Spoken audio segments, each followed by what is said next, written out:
I think the first thing it probably needs to start above that. It probably needs to start with the playoff committee of making some recommendations on what would make their job,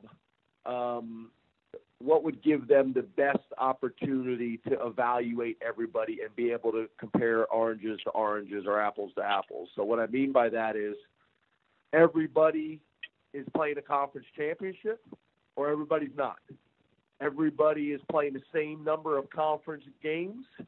Everybody's playing the same number of conference games. You can't have one team that's not in a conference and everybody else that's in a conference.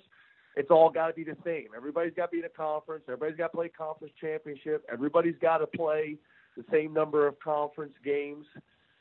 Everybody's got to play 1AA opponents, or no one plays 1AA opponents. I think it starts with there. Everybody has divisions, or everybody plays round robin.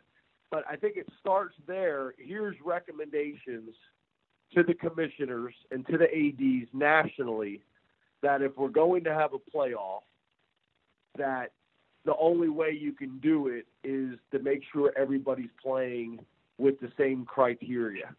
I think it needs to start there, and then obviously from there, the commissioners and athletic directors, make decisions. But to me, that's where the dialogue needs to start.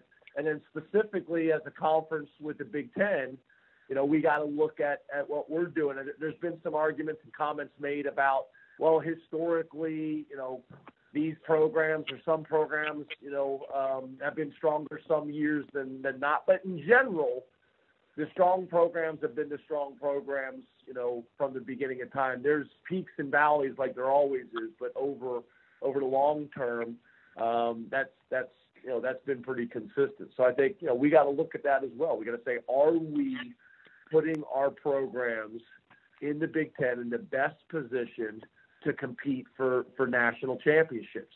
Is our model the best model for putting our teams in the best position to play for national championships? And when one conference who's playing less conference games than we are, and has been playing 1AA opponents for a long time, when there's discussion the last couple of years of them possibly getting two teams in the championship, in the playoff, and us have been left out the last 3 years, I think, it doesn't make a whole lot of sense to not at least have the discussion and not get defensive and not any of those things. Just say, hey, this is at least worth a discussion.